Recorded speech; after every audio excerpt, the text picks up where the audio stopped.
राजस्थान विधानसभा में पेश किए गए बजट को लेकर नागौर सांसद हनुमान बेनीवाल ने कड़ा विरोध जताया है। जी हां, उन्होंने कहा है कि इस बजट में जन सरोकार और जन भावना का अभाव स्पष्ट रूप से दिखाई दिया है। उन्होंने आरोप लगाया है कि विगत बजट की अधिकतर घोषणाओं को अभी तक पूरा नहीं किया गया है और इस बार फिर से आंकड़ों के मायाजाल में जनता को गुमराह करने का प्रयास किया गया है। बजट भाषण में वित्त मंत्री ने बाजरे का जिक्र किया, लेकिन सांसद हनुमान बेनीवाल ने सरकार पर कटाक्ष करते हुए कहा कि राजस्थान में बड़े पैमाने पर उत्पादित होने वाले बाजरे को न्यूनतम समर्थन मूल्य यानी कि एमएसपी के तहत खरीदा ही नहीं जा रहा। इसके अलावा पिछले बजट के अनुमान के अनुसार राजस्व प्राप्ति का लक्ष्य भी पूरा नहीं हुआ। उन्होंने सरकार पर वित्तीय कुप्रबंधन के आरोप लगाते हुए कहा कि ये बजट केवल राज्य को कर्ज के बोझ में लादने का ही काम कर रहा है। सरकार की तरफ से वित्त मंत्री दिया कुमारी ने बजट पेश किया।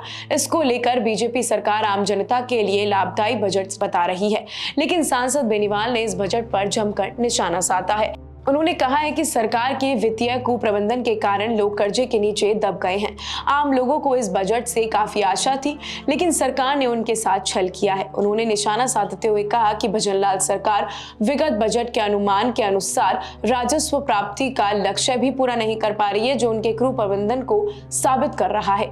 सांसद बेनीवाल ने भजनलाल सरकार पर बिजली उपभोक्ताओं के साथ छल करने का आरोप भी लगाया है। उन्होंने कहा है कि सरकार ने बिजली पर फ्यूल सरचार्ज के नाम पर लोगों पर अतिरिक्त भार डाला है। उन्होंने कहा है कि सरकार ने अपने घमंड के कारण गरीब वर्ग और आम जनता को इग्नोर किया है। उन्होंने कहा है कि बजट भाषण में वित्त मंत्री ने भले ही बाजरे का जिक्र किया हो, लेकिन दुर्भाग्य इस बात का है कि बाजरे को एमएसपी के दायरे में होने के बावजूद भी इसकी एमएसपी पर खरीद नहीं की जा रही है। बजट भाषण में 10 करोड़ पौधे लगाने की घोषणा की गई थी, लेकिन हनुमान बेनीवाल का कहना था कि राज्य में खेजड़ी सहित अन्य वृक्षों की अंधाधुंध कटाई पर सरकार खामोश है। वित्त मंत्री ने अपने भाषण में महाभारत के शांति पर्व के श्लोक का उल्लेख करते हुए कहा कि राजा को चाहिए कि परिस्थिति और समय के प्रतिकूल प्रजा कर सक बोझ न डाले, लेकिन सांसद हनुमान बेनीवाल का दावा है कि सरकार की बिजली कंपनियों द्वारा फ्यूल सरचार्ज के नाम पर प्रदेश में बिजली उपभोक्ताओं से 1319 करोड़ रुपए की अधिक वसूली की गई है। उन्होंने इसे जनता के साथ छल का करार नाम दे दिया है। बजट में पेट्रोल डीजल की कीमतों में कमी लाने और महंगाई को नियंत्रित करने के लिए कोई ठोस उपाय नहीं किया गया है।